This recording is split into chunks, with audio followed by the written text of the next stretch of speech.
जय हिंद प्यारे साथियों। स्वागत आप सभी का स्वामी क्लासेस फाजिलका में।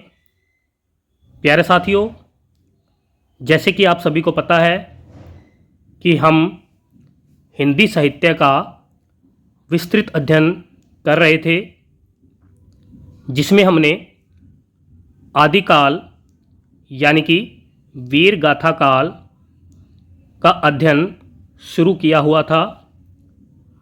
आज की जो क्लास है वीर गाथा काल यानी कि आदिकाल से संबंधित दूसरी महत्वपूर्ण क्लास है, जिसमें हम आदिकाल से संबंधित महत्वपूर्ण तथ्यों का विस्तृत अध्ययन करेंगे। जिन साथियों ने आदिकाल से संबंधित पहली क्लास नहीं देखी है, वो साथी प्लेलिस्ट में जाकर उस क्लास को अवश्य देखें और अपनी हिंदी की बेहतर तैयारी करें। प्यारे साथियों, हमने आदिकाल से संबंधित पहली क्लास में आदिकाल की परिभाषा, आदिकाल का सीमा निर्धारण, आदिकाल का नामकरण और आदिकाल की परिस्थितियों का अध्ययन किया था। आज हम इस क्लास में वहाँ से आगे अध्ययन करेंगे। अगर आप हमारे YouTube चैनल पर नए हो तो चैनल को सब्सक्राइब करें, बेल आइकन को अवश्य दबाएं ताकि आप तक नई क्लास का नोटिफिकेशन पहुंच सके।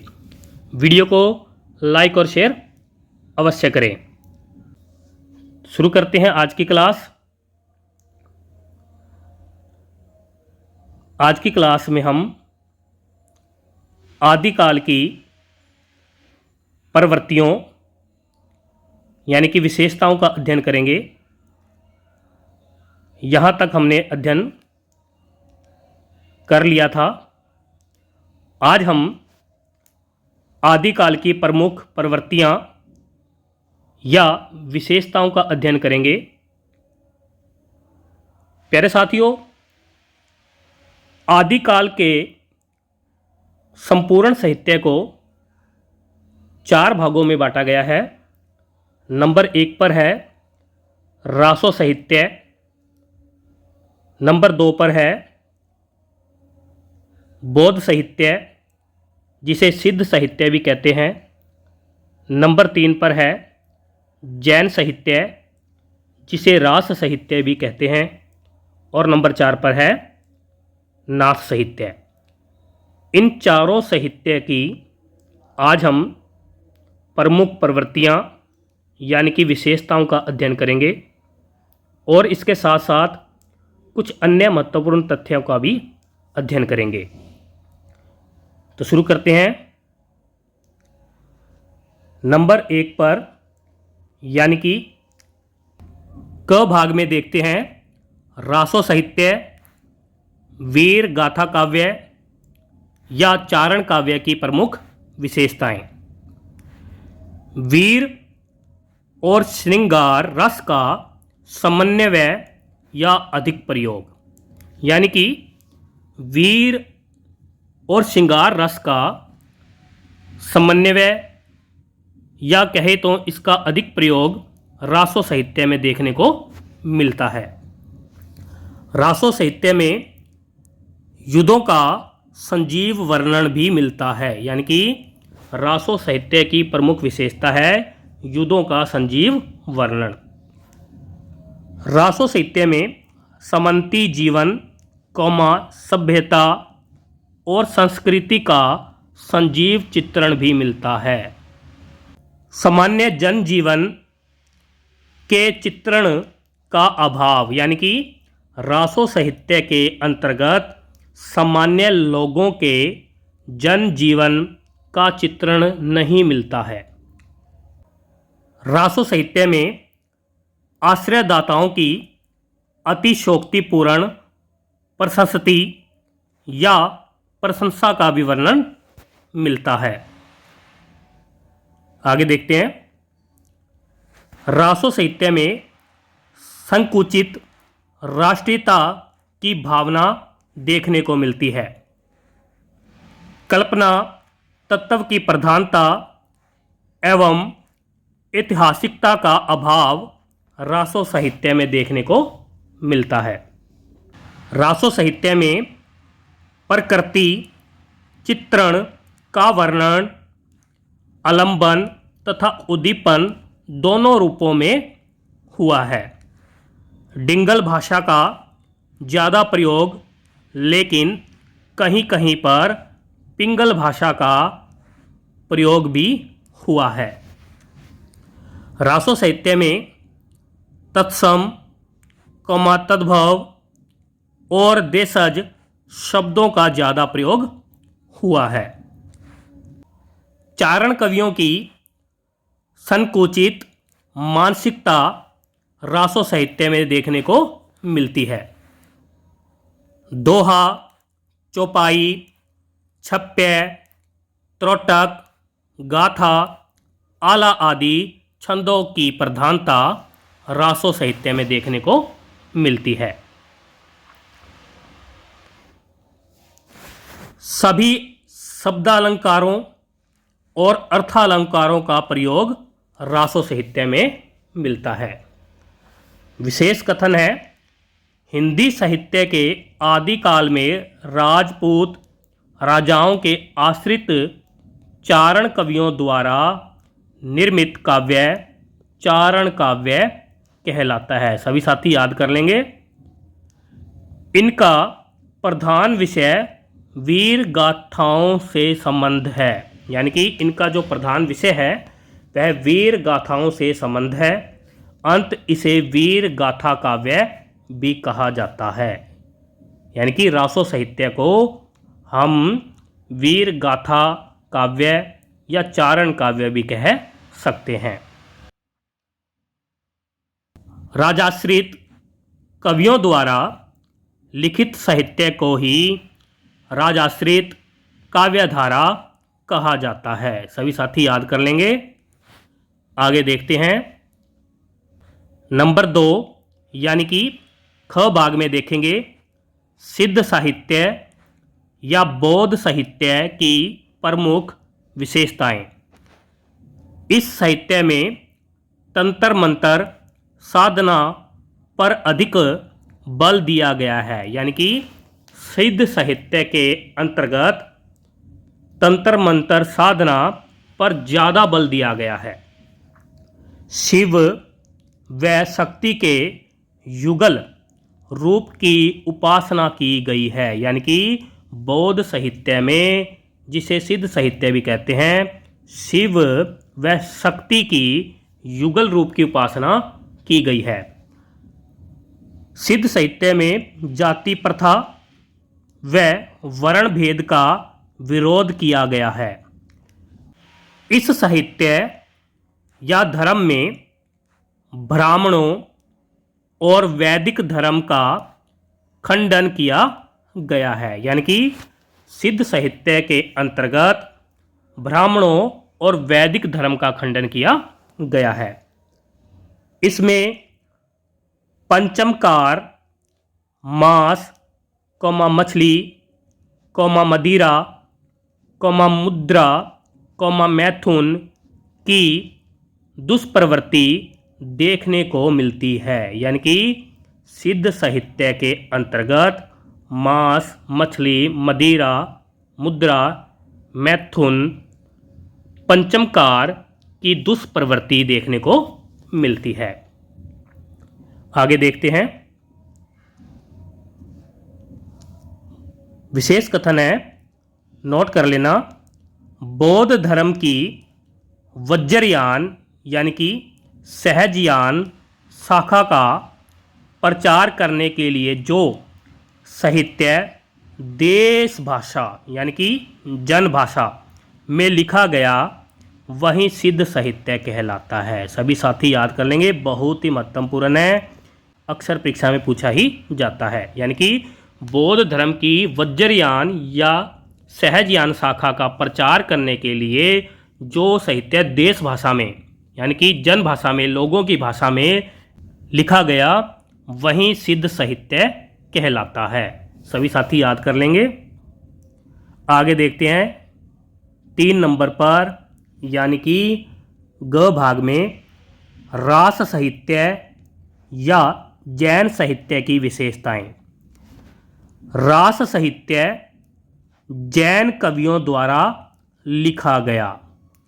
रास साहित्य में जैन धर्म से संबंधित व्यक्तियों को चरित नायक बनाया है। यानी कि रास साहित्य के अंतर्गत जैन धर्म से संबंधित व्यक्तियों को चरित नायक बनाया गया है। रास साहित्य का प्रमुख उद्देश्य धर्म तत्व का निरूपण करना है। यानी कि रास साहित्य का प्रमुख उद्देश्य क्या है? धर्म तत्व का प्रचार करना, धर्म का विकास करना, यह सभी उद्देश्य रास साहित्य के माने गए हैं।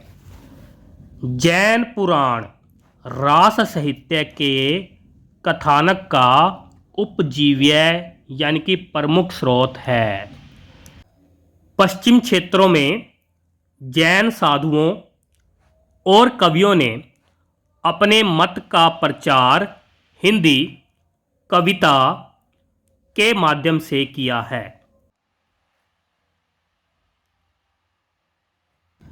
जैन कवियों ने आचार, फागु, रास, चरित्र आदि शैली का प्रयोग किया है। सभी साथी याद कर लेंगे। आगे देखते हैं नंबर 4 यानी कि घ भाग में देखेंगे नाथ साहित्य की विशेषताएं। हजारी प्रसाद द्विवेदी जी के अनुसार नाथों के रूखापन और गृहस्थ के प्रति अनादर का भाव इस साहित्य की सबसे बड़ी कमजोरी है। नाथ साहित्य में नारी निंदा का सर्वाधिक उल्लेख हुआ है। यानी कि नाथ साहित्य के अंतर्गत नारी निंदा का सर्वाधिक सबसे ज़्यादा उल्लेख हुआ है। इसमें यानी कि नाथ साहित्य में ज्ञान निष्ठा को पर्याप्त महत्व दिया गया है। नाथ साहित्य में मनोविकारों की निंदा की गई है।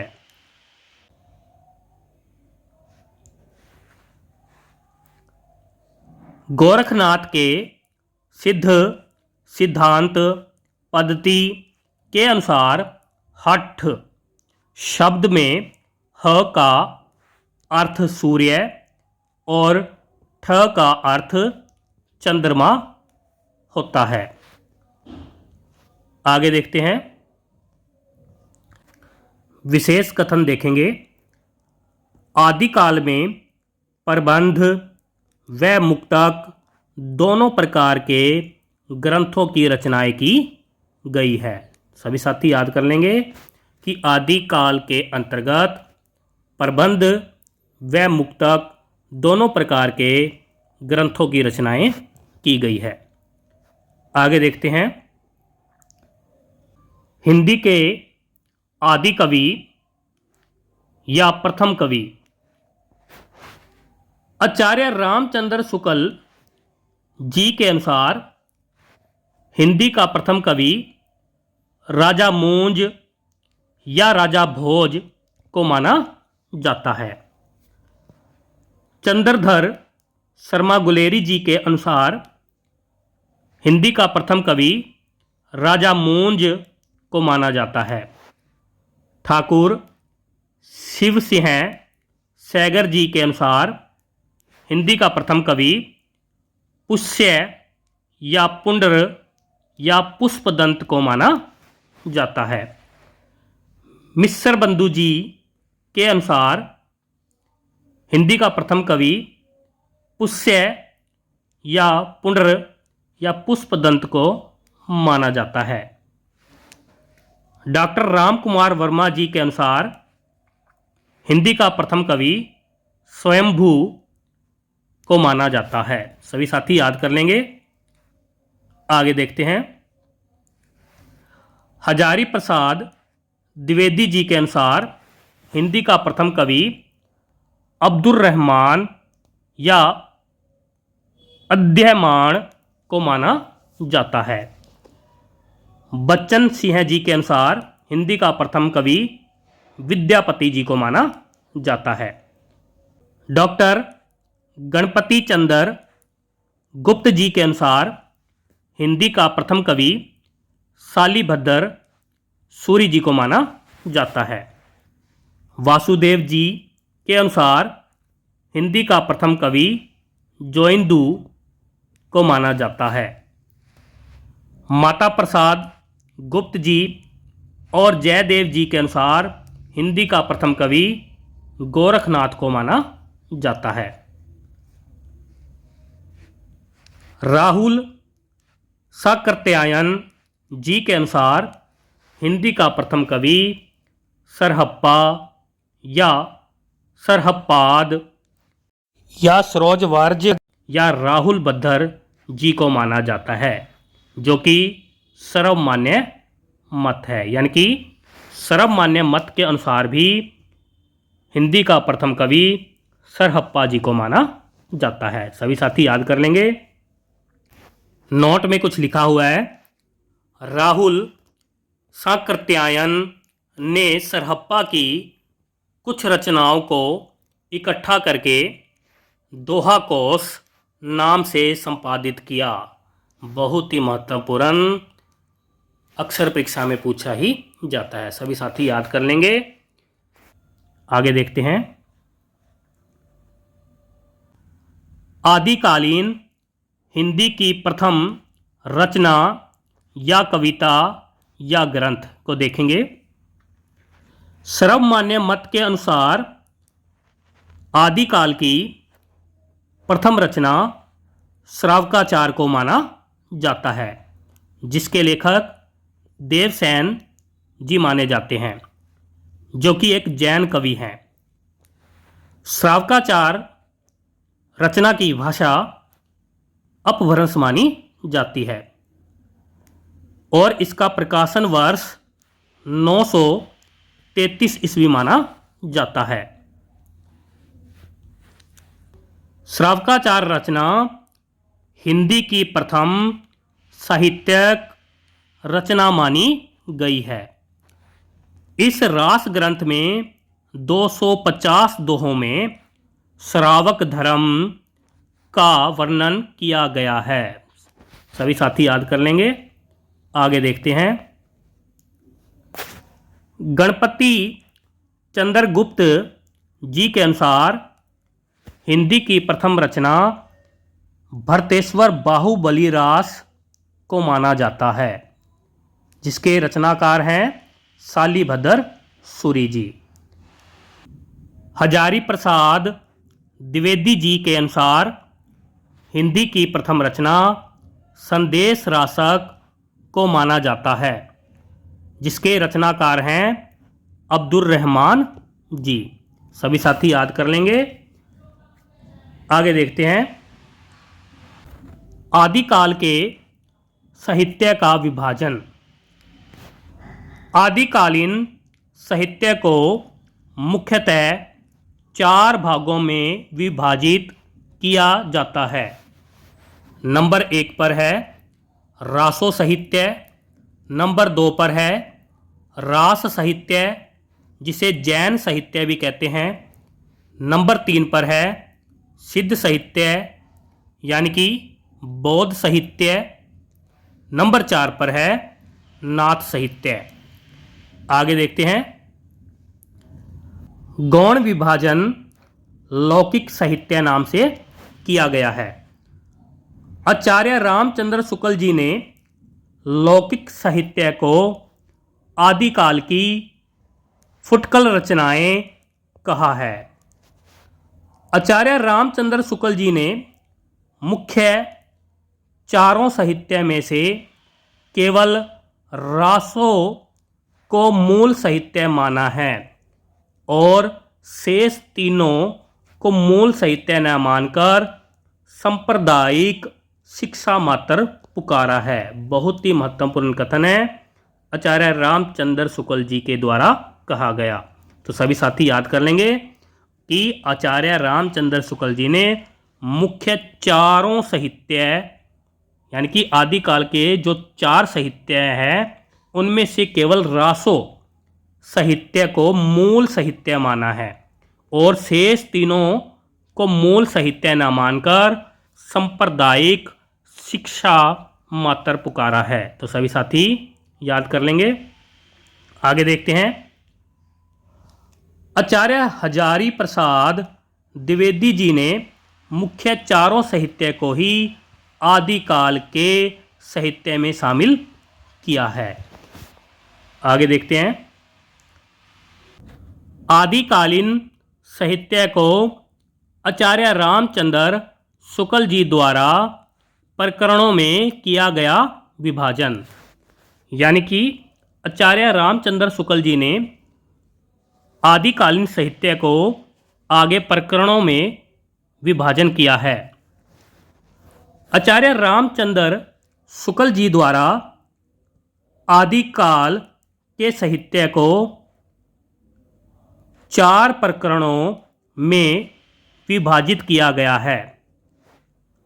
एक प्रकरण में सामान्य परिचय का वर्णन किया गया है, यानी कि 1 नंबर प्रकरण में आचार्य रामचंद्र शुक्ल जी ने आदिकाल के साहित्य का सामान्य परिचय दिया है।